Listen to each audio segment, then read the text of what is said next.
Like a dirty thought in a nice clean mind. Jay, and this is Real Talk, and we have a special guest, the modern day Aztec warrior, Buddy V, in the house. Thank you for being here, man. Hey, yeah, absolutely. Thank you for having me. All right, so a lot of people already know you, but for some of the viewers who watch Real Talk, they might not know you. They might not watch MMA Underground or that kind of stuff. You fight in Street Beef Scrapyard. You do a lot with Street Beef Scrapyard. I hear you on the GoPro channel. I can hear you like almost calling the fight when you're talking to people. But right. What's that like being part of Street Beefs? You say what? What's it like being part of Street Beefs? It's amazing. It's interesting because it evolved into something I never thought what it would be.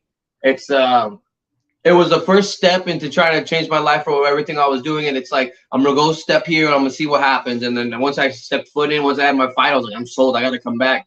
And I kept coming back, and slowly just became more and more involved. And it was just like, I don't even know what's going on. How is this happening? So now like I wrote the alternate angle, and it's like I sit there and I'll have some commentary here and there. I'm like, ooh, damn, that boy just got hit.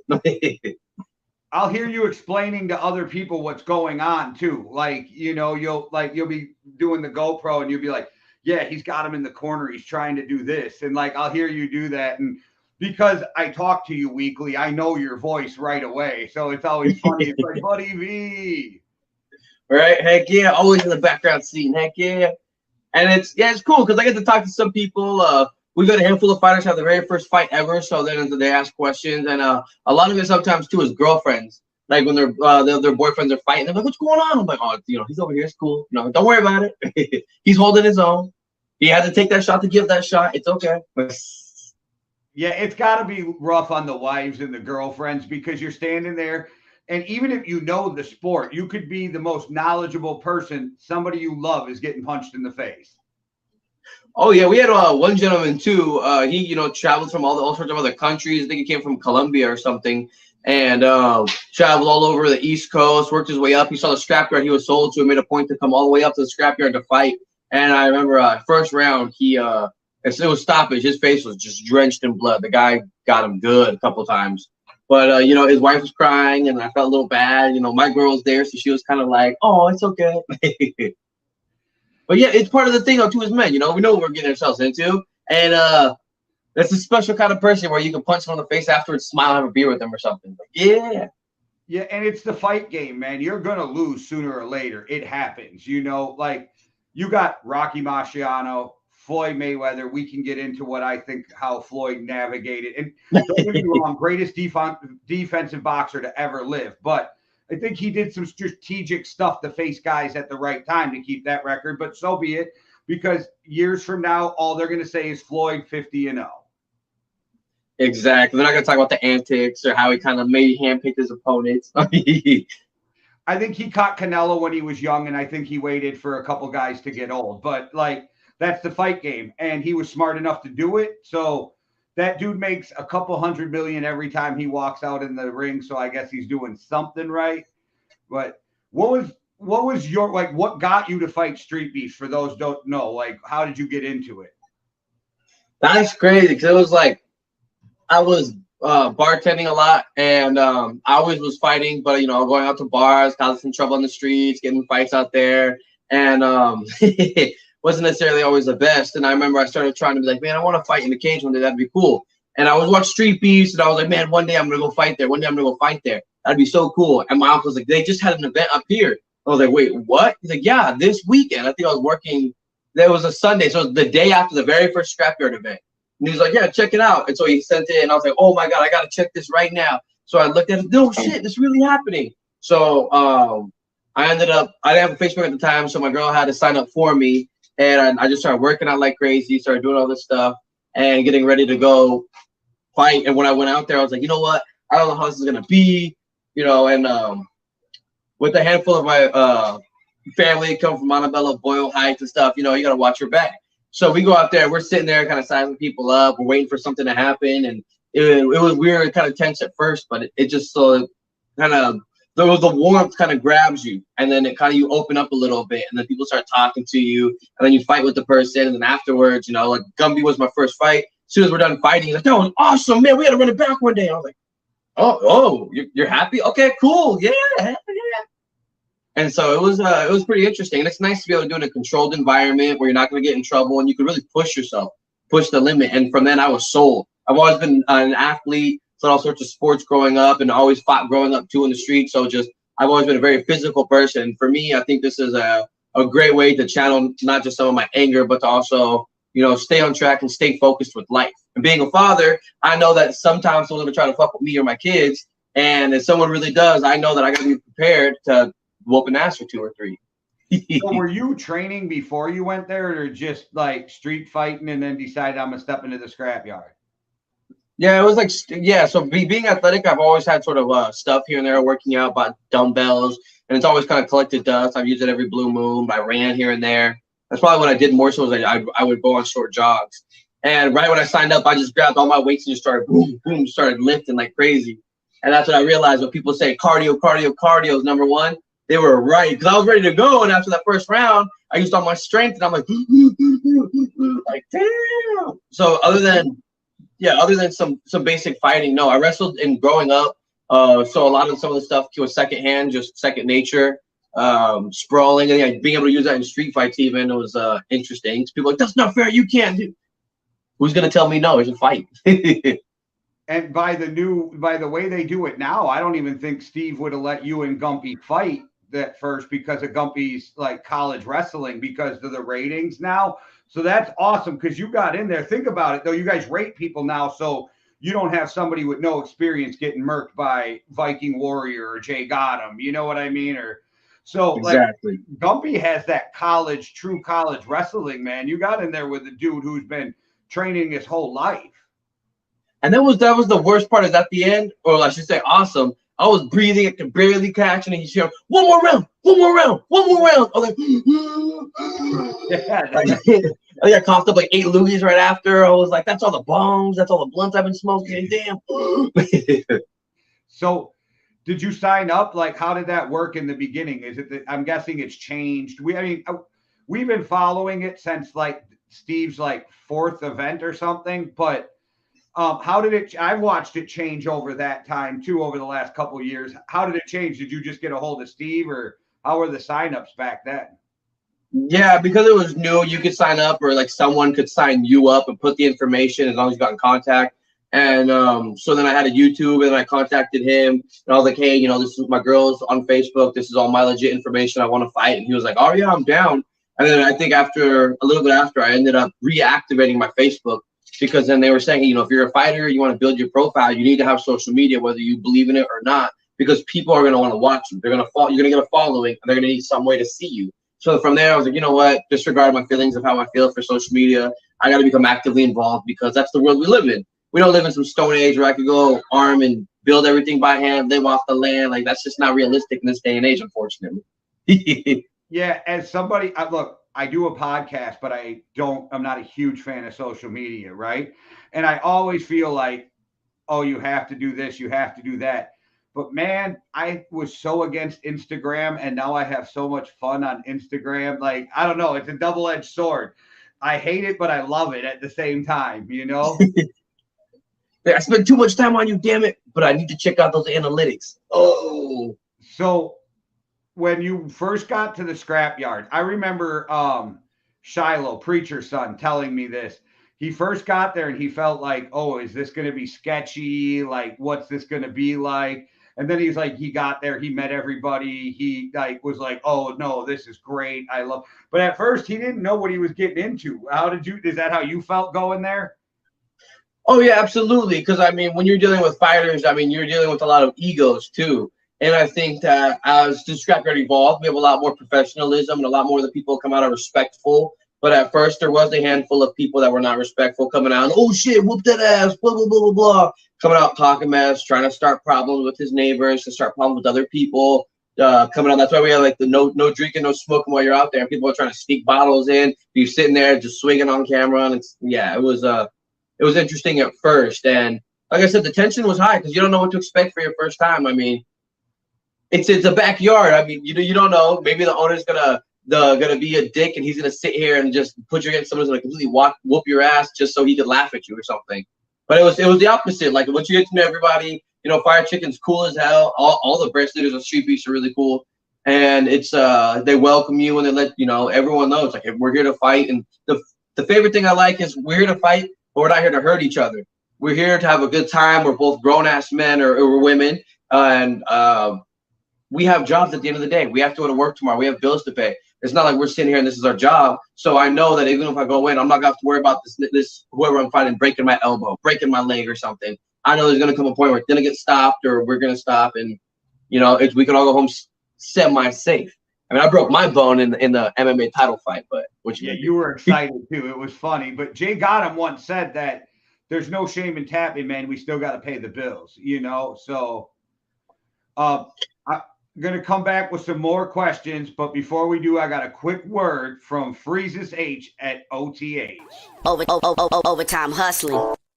What's good? It's your homie, Freezes Christ. Y'all know the deal.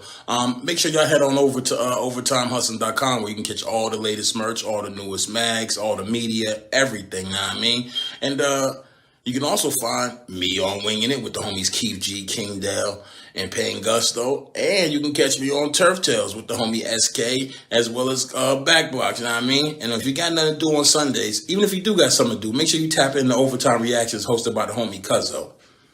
And I cannot forget the homie Jay over there at the Yankee and the Brit channel. So make sure y'all go over there and check them out. And hey, check me out, your boy Freezes, on that Real Talk with Jay. It was a hell of an interview, yo. Gotta do it again. I keep saying it because I mean it. We gotta do it again. I had a great motherfucking time. But anyway, you know who it is. Freezes H, OTH, Yankee and the Brit, Winging It, Turf Tales, Overtime Reactions, Chronicles Podcast. You know the drill. Cush's Corner. It's a motherfucking movement. So move with it. Or move out the motherfucking way. Simple and plain. Overtime hustling. We hustling overtime. All right. Freezes. So I just want to talk to you a little bit about MMA Underground. For those who don't know, the podcast that Buddy V hosts with the Canadian on the Yankee and the Brit. So when Maddie and I started that, we were just having a good time. It actually just started because we were doing Yankee and the Brit Sports Talk, and I was talking to Shinigami on social media. And I was just like, hey, you want to come on the show? And boom, that's how it started. Interview with Shinigami. Then we got Big Smile a week later, and it started going. And so when Maddie and I were like, we got a lot going on, but this is a great show. We should figure out, bring somebody on, and then hand the show over to them and somebody else. Instantly, Maddie and I both just went Buddy V. So, yeah, it was great. Yeah, I love that you guys are doing it. You do such an amazing job. So how is that for you? I love it. Honestly, it's fun. I got a couple people I've messaged and they're coming back to me right now, so I'm excited for that.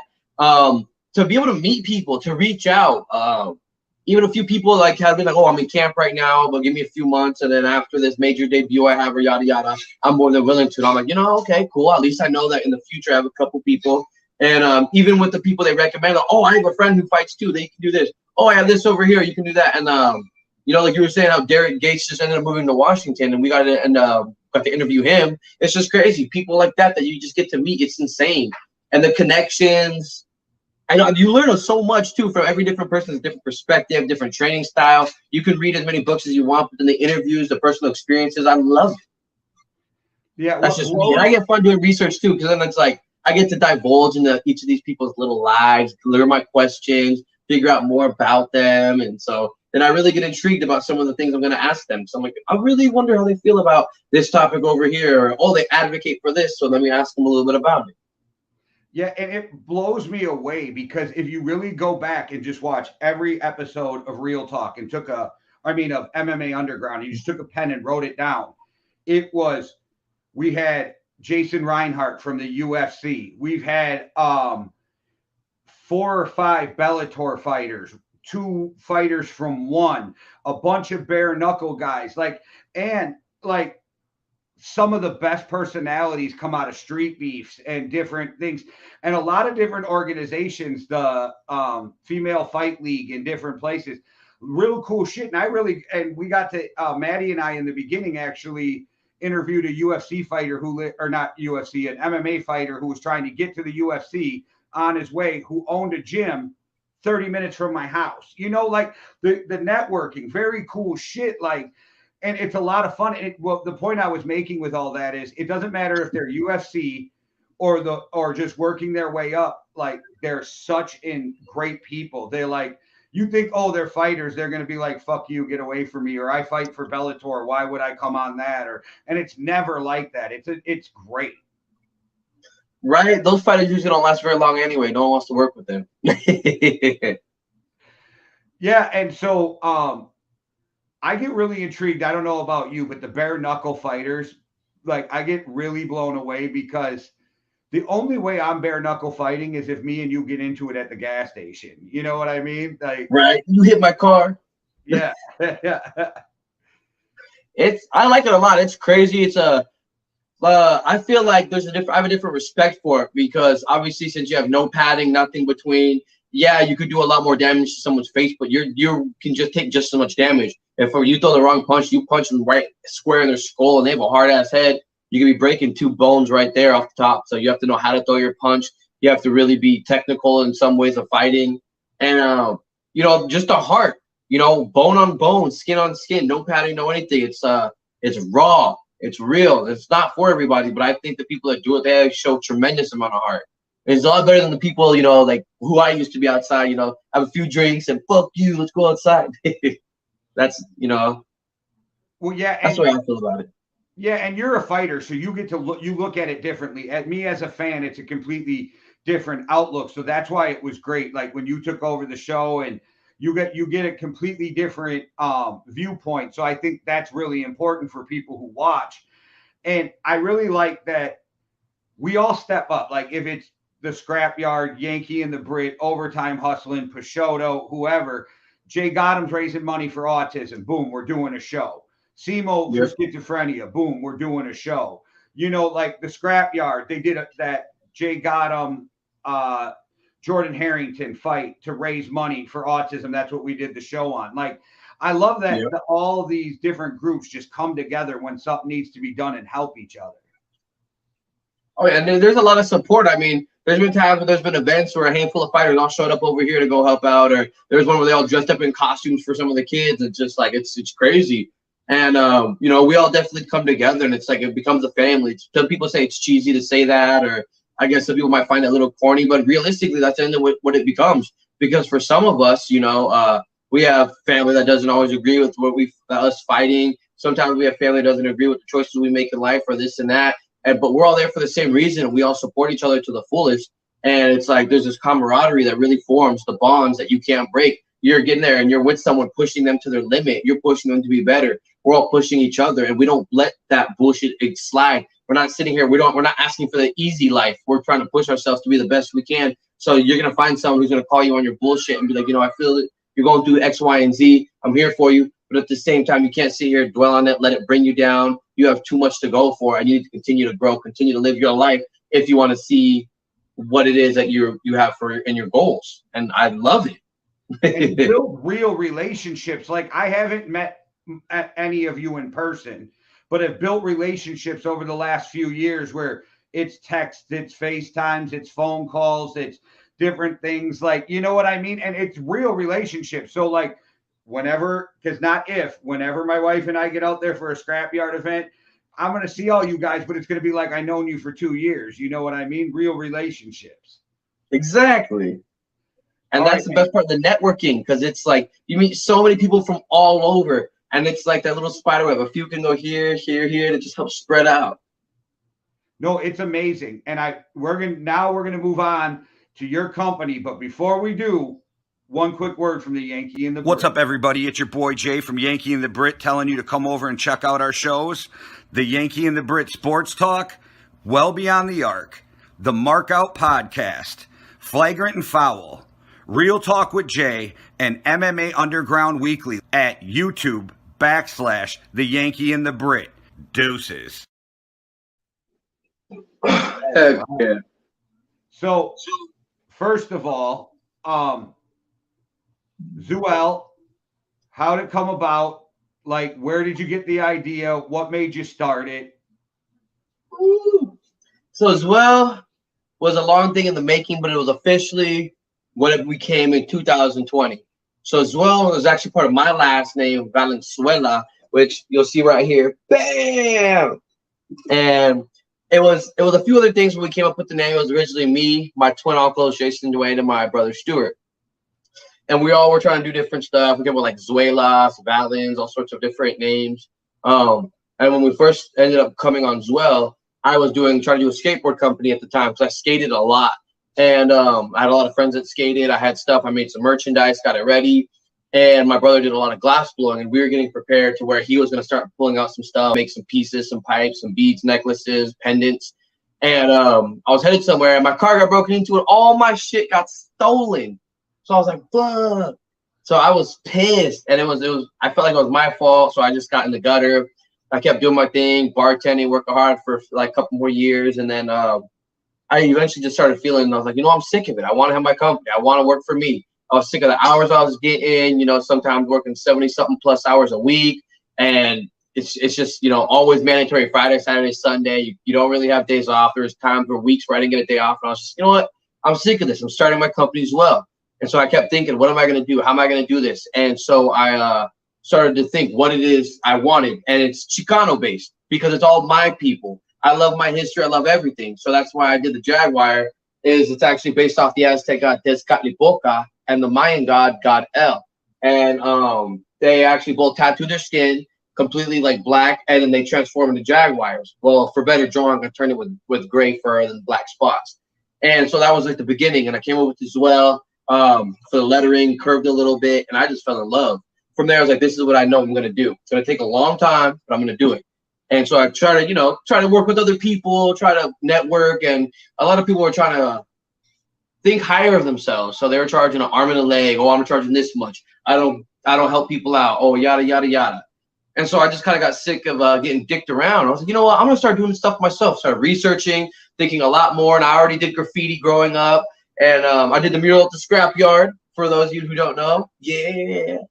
So I started like, I could do this. So I started drawing. I figured out I could make my own shirts, got my own everything, slowly built up here and there. And until 2 years, now, it is where it is now, to where I'm making logos for other people. I'm creating stuff for other people, helping them market.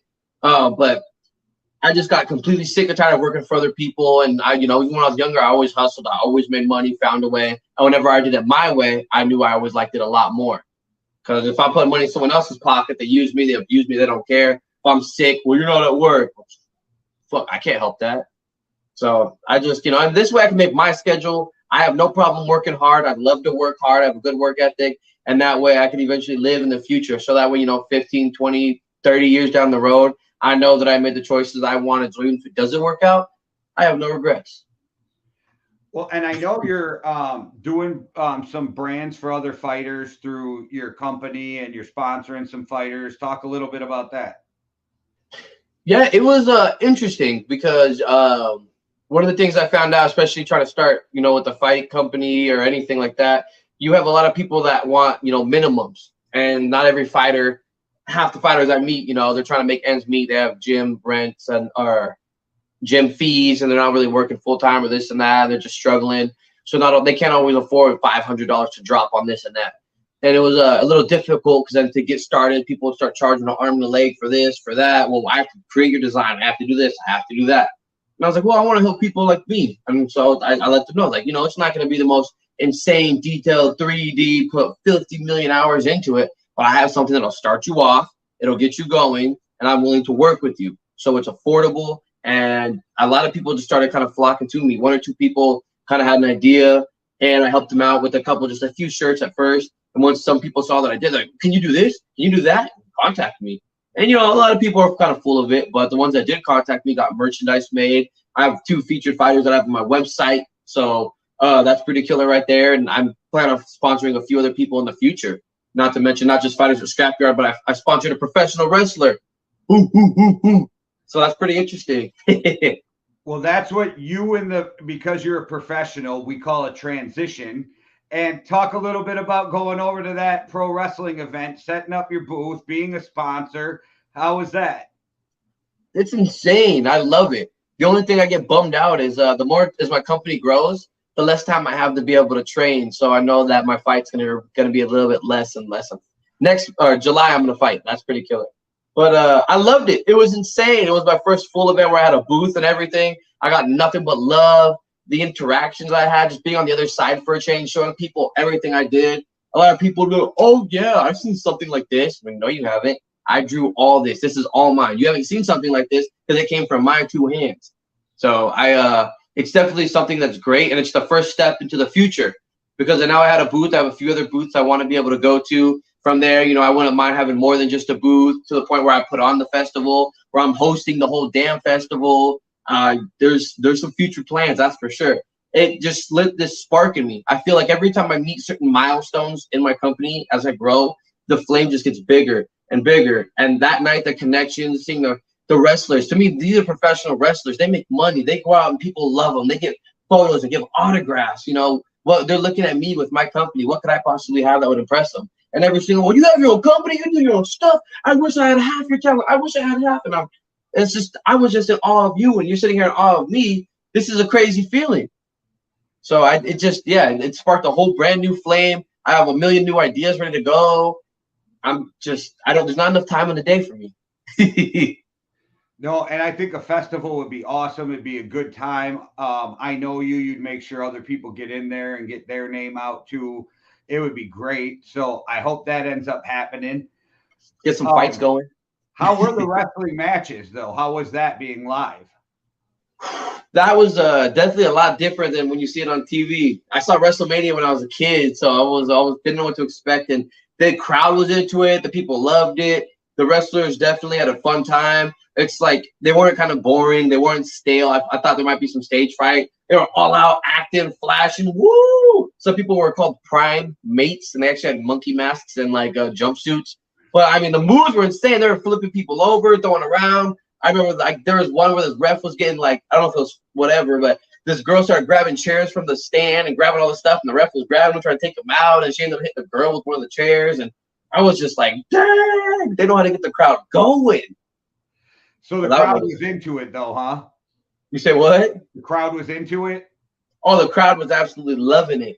It was intense. People were on chairs, and that's the best part. Is it wasn't like a huge, insane stadium dome or anything like that. So they were interacting with the crowd. So some people were talking, they were talking back, and one girl was like, "I'd wrestle you right now." I was like, "What? Please, you can't do that." Well, I got a Speedo. He's like, "Tell your wife to close her mouth and stop looking at my junk." And they're like, "What?" It was awesome. It was definitely a fun time. And then the crowd was respectful. No one actually tried to get on the stage. And there's a famous Steve Miggs. He has a radio show up here in Seattle. He ended up wrestling too. So that was pretty interesting. All right. And that's something you think you want to do again? Absolutely. I definitely want to have a booth there again. I told them there might be 1 or 2 times where maybe I don't have a full booth, but I'll still sponsor lightly so I can hang my flag. But I want to go up and get a seat up close. I want to enjoy it. But I definitely want to get a booth there again. I feel like I got offered because I told people I fought. When I was showing people my fights, because I was like, "Oh, check this out." Well, I was like, "Would you ever consider doing this?" I was like, "Maybe." They're like, "You're the modern Aztec warrior, right? That's a good catch." I was like, "Ooh." So I don't know. I might have to get in the ring once or twice in there and, kind of show off some different skills. Going WWE, Buddy V. I'm Paul Ronda Rousey. So you were saying that you're going to fight in July. What else? So you got the Scrapyard fight coming up. What else you got going on with Zuel? What's coming forward for Buddy V? So I have with Zuel, I've been doing my series. I have a new series on YouTube that's coming out, Up Close and Personal, Season 2. I'm going to start filming that soon. I actually have been in contact with a few local people around here I'm really excited for. My favorite of which is actually a car show I went to recently. One of my friends, his dad started the whole car club, so I get to interview him, all his people that he's there, get all their cars, and then at the next car show, I'm going to be able to get involved in that too. So I think just becoming involved around town locally is going to help out a lot. I have a couple auctions I'm actually going to be giving some donations to help build my name as well. So my goal is to get all over the Pacific Northwest of Washington and Oregon this summer. I'm just going to go at different events, even Spartan races and Tough Mudders. I'm going to be going to, wearing all my merchandise. And of course, I'm going to carry a big old tub in the back of my car with all my gear so I can sell right out the back. Because, you know, I'm a hustler. I might not be able to get a booth, but I'm going to have my stuff. Oh, I like that. I have $20. If only you, I do. Come this way. And so I'm planning on being jam-packed and being able to take my family with me. I know that some of the places I'm going to be going are different markets or festivals like we talked about, but I did it to where I can cater to where I can do my company stuff, but I have family time as well. Because part of Zuel is spending time with your family, sticking to what it is you believe in, and family is a huge part of me. So I don't want to be that person that gets so wrapped up in their work that all of a sudden their kids are begging for time. I make time for my kids always. I'll put down my work before I turn my kids away. That's just my personal thing. So that fight in July, is that the anniversary? Are you fighting that? Heck yeah, I figured I can't back that one out. Yeah, that'll be a good time. So before we get out of here, why don't you tell everybody where they can find you so they can follow you, get some merch, all that shit. So for my website, you have www.zuel-world.com. And you know that when you're there, you'll see the featured fighters. You can follow all the stuff that I do that's going to be coming up. It has links to my social medias as well. On there, you can find all sorts of fun stuff. Check it out. I also since I make all my stuff by hand, oh shit, I have keychains that I make by hand, my buttons, my stickers, everything that I do. You can even see the bandanas that I get that I sell. Bam! The sweatsuits that are on there right now are brand new. They're ready to go. Well, I mean, I had them for a bit, but they're new to the website. And the Instagram is Zuel_BuddyV, where you'll see a little bit more of the personal side, some of the touches of what I do. I don't post all my work, but I'll post some of what I do a little bit here and there, some of the journey, because I feel that it is inspirational. And I follow a lot of people that help me out, and something might just help you. Just like something that you post help me once or twice. I've seen on Facebook. So yeah, you're gonna go check it out. Go to follow. My YouTube is 253 Buddy V with a V. I will put the links to all of that in the description. So anybody who's watching this on YouTube or Facebook, you'll be able to find the links in the description. And anybody listening on any podcasting platform, you'll be able to find it down there too. All right, Buddy V, thank you so much for giving me your time. I won't keep you any longer. I'm excited to see what goes on with MMA Underground the next few weeks, what you got going on with Zuel. And, man, I can't wait to see you back in the scrapyard. Oh, thank you. I won my last one, so I got to come out strong. All right. Well, all right, everybody. Thanks for watching. And make sure you guys tune in. I'm doing that 5 artists you should know every week, so don't miss those. And go check out everything else we got going on the Yankee and the Brit Network. All right, guys. One world, one love. Deuces. Everything's polluted. The environment, the government, the schools, you name it. This radio person is the whole problem. Are we going to allow this guy to be heard by anyone who can turn a dial? You out there? You listening?